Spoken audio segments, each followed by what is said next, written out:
Matt is the practitioner who worked on my body here in Bali, and it was such a full-on experience that it kind of catalyzed this entire project. I'm doing this work since almost 6-7 years. Yeah. But I'm a Tantric practitioner since 20 years almost.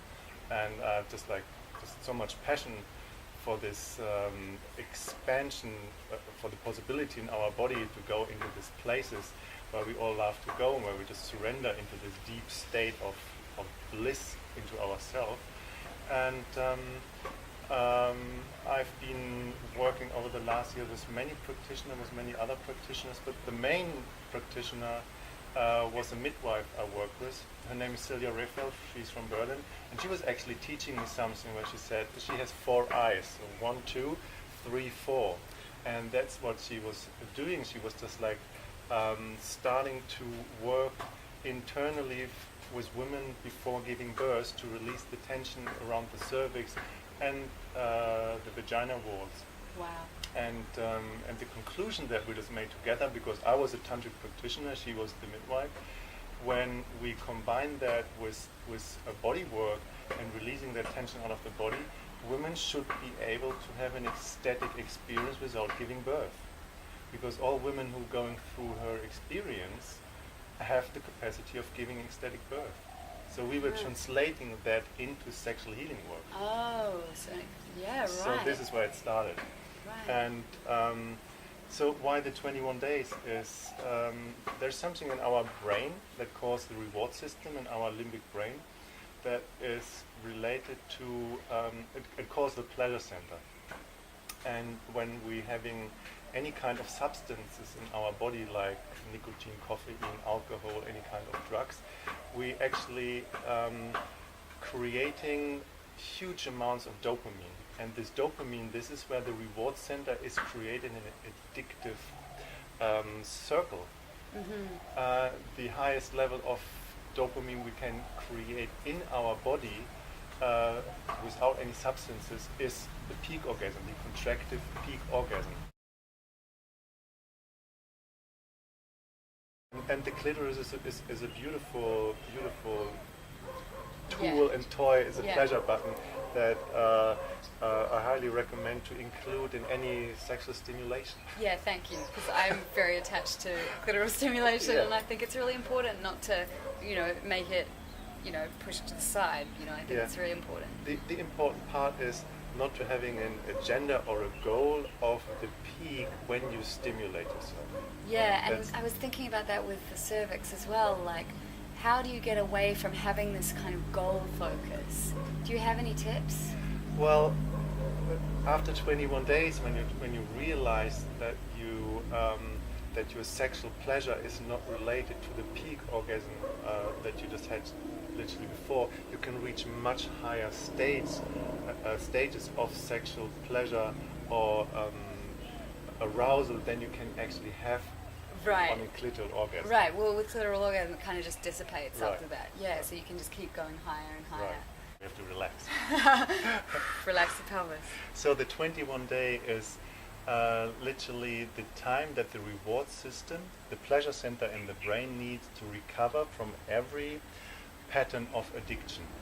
So when you stimulating your clitoris in a 3 to 5 minute session into an orgasm, you will train your reward center to having a high release of dopamine in this short period of time. What about if it's 20 minutes and then you have a clitoral orgasm? Does that make a difference? Because like a lot of women will take 20 minutes to have a clitoral orgasm. Yeah, well, at the end it doesn't matter if you do 20 minutes or half an hour or an hour. The thing is, when you're having the orgasm itself, the contractive peak orgasm, it is that the orgasm is not happening in your genitals, it's just happening in your brain, in your reward system.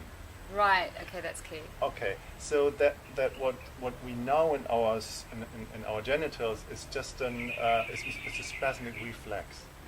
So the orgasm that happens in the brain on the peak of serotonin and dopamine and oxytocin is creating this explosion of nerve cells. When you're having this explosion in your brain, you're releasing prolactin. and prolactin kicks the body in a kind of hangover situation up to 21 days. Oh. So you have an imbalance of oxytocin and dopamine and different neurotransmitter in your body, and you're having emotionally kind of hangover situation, and whenever you're feeling down in this addictive pattern, you just go back to the button and rub again to feel better, and you just extend the orgasmic addictive cycle. When you're having an orgasm that is not based on the contraction or stress release, you're just having kind of an orgasmic expansion. Yeah, the kind of the orgasmic waves that you can ride as long as you want. It's not this kind of peak like a Christmas tree where you go up and down. It's just like you just go up and you stay there for a while on a kind of plateau, and then you relax into that for a while, and then you actually start again on another level, on another layer. Yeah, so it's like a state, orgasm state? It's an ecstatic orgasmic state rather than having this contraction of a peak and a release. So you literally play to a certain state, and this is what you do in the 21 days. Yeah. You play to a certain state, and you just relax there, and you just stop. Okay. And whenever you like, you continue. Okay. And you just build it up, and you build it up. So it sort of looks like that. Right.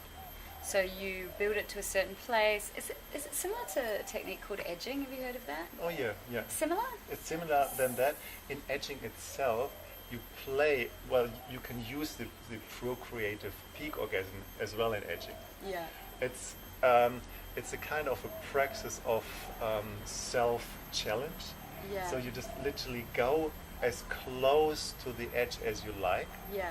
And part of your reward center of your repetitive pattern of orgasm wants you to come. Yeah. You have this urge, oh my god, that feels so good, I need to come. Yeah. But that's the point where you relax. Into the pleasure, Yeah. and you stay on the edge of coming. Yeah. And you can extend and expand on the edge of coming as much as you like. And so when someone relaxes, when they've built up their pleasure and then they relax, do you suggest breathing for a while in that state, or is there any breath practice that you can do while you're exploring like the orgasm state? Yeah, so what helps best for me and what helps best with people I've been working with is a kind of a breathing technique, is when you just literally breathe in, you just breathe through your genitals, you breathe through your abdominal, and when you breathe in you just expand and push the energy outwards, and afterwards you just relax more. Okay, so breathing in and expanding, and then and you breathe out and relax. okay. And you breathe in, and this is where you learn in the process of edging to reach higher stages of pleasure and ecstasy. Uh-huh. Yeah. How long would you stay in that relaxed state for? As long as you like. I've been there for 3 days. It's 3 really days. insane. And so is that what they mean when you say relaxed arousal? Like, I get Yeah. what tension arousal is. Like, it's Yeah. like, you know, and we learn it when we're masturbating and we need to do it quickly, or we've got to like hide, or Yeah. and so relaxed arousal would be like, Relaxed arousal is actually when you're coming from a place without an agenda. You literally enjoy into the expansion of having an erection, and you can have an erection as well. And this is a high state of arousal, having an erection. yeah, And having an erection doesn't mean that you have to have an orgasm. You can relax yeah, in this pleasure of having an erection that feels literally really good.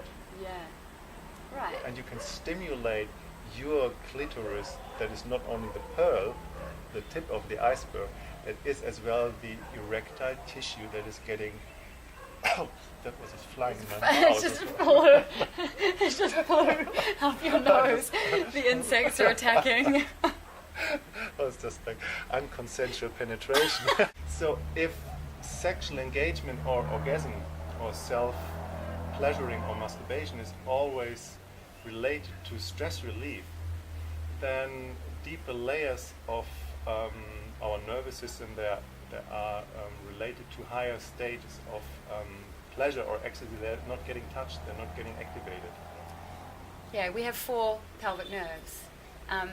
But what I feel is that, certainly most women who've been penetrated have experienced cervical stimulation, definitely G-spot stimulation, and yet don't reach necessarily those peak states of pleasure that you're talking about. So what's in the way? My thinking around that is, if somebody has a repetitive pattern of behavior related to sexuality and orgasm, that sexual stimulants has to finish always with an orgasm or with the same kind of orgasm, then sexuality has just like a specific path. Right.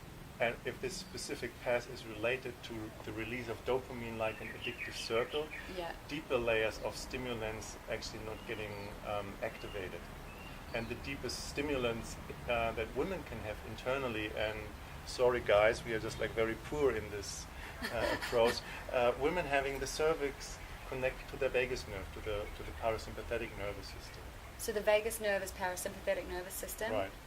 Okay, can we talk about that and its connection to orgasm? Yeah, please. So if the vagus nerve, or that part of the parasympathetic nervous system, is through unconsensual sex, through strong stimulation, through invasion of the vagina being entered too early, having kind of violating experience through any kind of abuse in their body, the parasympathetic nervous system has a specific way of shutting down and freezing up. It's literally making the body numb to avoid pain. Mm-hmm. But the other side of the parasympathetic nervous system is when this part is just like open and relaxed and wide. It's a very strong connection into a deep altered state of consciousness. The important engagement is that you have to own what you want in this engagement. That it's not about melting frozen parts of your tissue, is as well to it calls in the terms of neurology the social engagement system, where I create through eye contact and through communication a state of safety in your body. Right. And this state of safety with your body, where you know that what happens internally in your body is related to your choice and to your own way of engagement and what you want, and that you're not receiving anything that you don't want. Right. And if this is part of the nervous system, this part of your parasympathetic nervous system, what's normally when you're involuntarily kind of feeling like an invasion in your body, when this part can relax and it's opening up, your tissue, deeper tissue, is part of your pleasure experience. Because if it's frozen, it's part of the nervous system to make you numb and not feeling anything. Wow, so that's really important when it comes to even practicing this work with a partner. It's like the female has to feel completely safe, and that she's owning what she wants to experience. So in other words, asking for what she wants, or... No, she has to find in the first place her own safety, and find a place where she can trust and surrender. If this place of trust and surrender is not really reached and you're not open, your nervous system is literally kind of still frozen.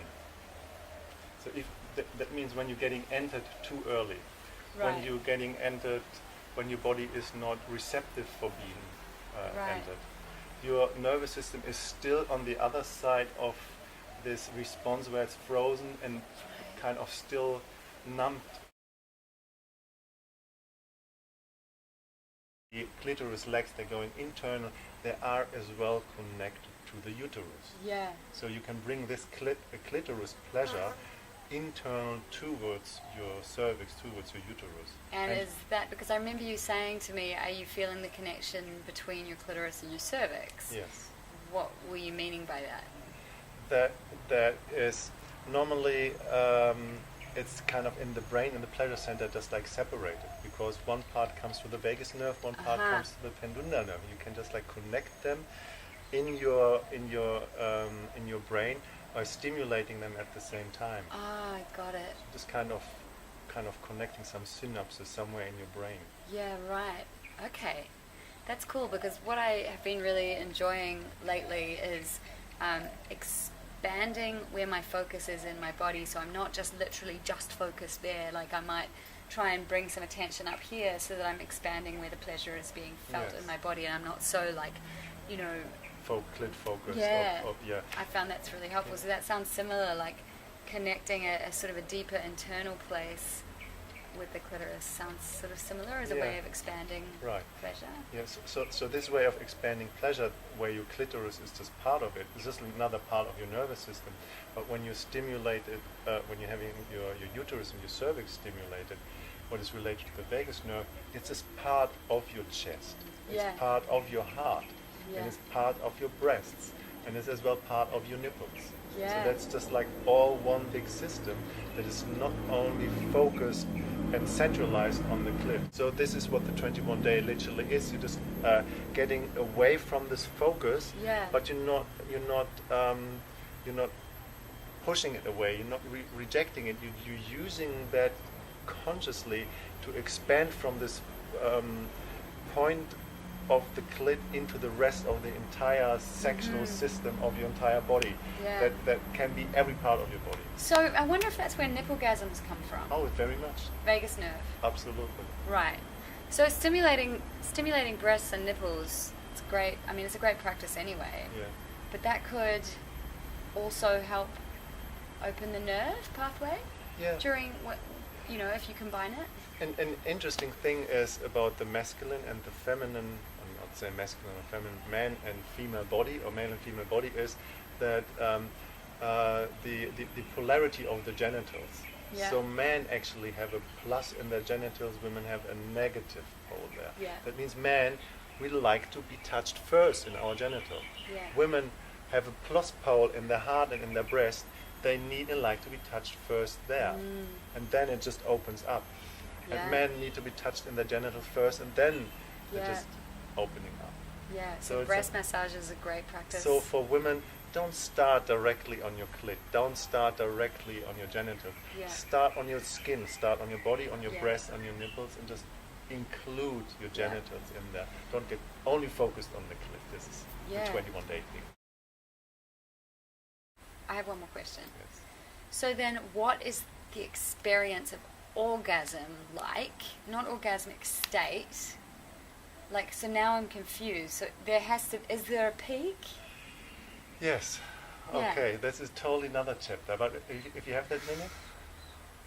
We have a minute. There's a spiritual aspect to that. And this is what most people experience and highly acknowledge. What happens is, just like to break that down in the terms of neurology, when you're just getting sexually aroused and when you're feeling this kind of, you want more of that, that's the release of dopamine. When you're feeling the softness, the gentleness, the kind of yumminess, the coziness, is when you're releasing oxytocin. When you're breathing a lot, this is where you create melatonin in your lungs and serotonin somewhere in your brain. So you have this body chemistry of your own physicality, where you release a cocktail that can reach higher states of spirituality. So specifically in your thymus gland, you release endorphins when you're having a lot of cacao. So with endorphins, when your heart is open, means when your vagus nerve is activated and all the neurotransmitters are traveling through your vagus nerve in your brain, you just create in your brain, after a certain amount of time, a cocktail that is releasing natural DMT in your pineal gland. DMT, dimethyltryptamine, that stuff when you take ayahuasca and all that stuff. we're releasing that naturally. Using DMT in your pineal gland, this is where the merging of oneness beyond Okay. bodies happens. Where you're just going into this place where you're just becoming one with your partner and merging into this extreme beautiful place of the present moment. Wow. This is the entire transformation in the sexual field. But what happens is that we love to stay there as long as we can. But what happens is when we're peaking out and having an orgasm, we're releasing prolactin, and that shuts down DMT, oxytocin, dopamine. When you say orgasm, do you mean The clitoral? contractive peak Okay. orgasm. Yeah, The contractive peak orgasm related to procreation. yeah. Because So you this- shut that potential down. No, you're not shutting the potential down. The space where you're in when you're releasing DMT, that is getting shutting down through the prolactin, because Okay. your body cocktail is getting a new ingredients where it just becomes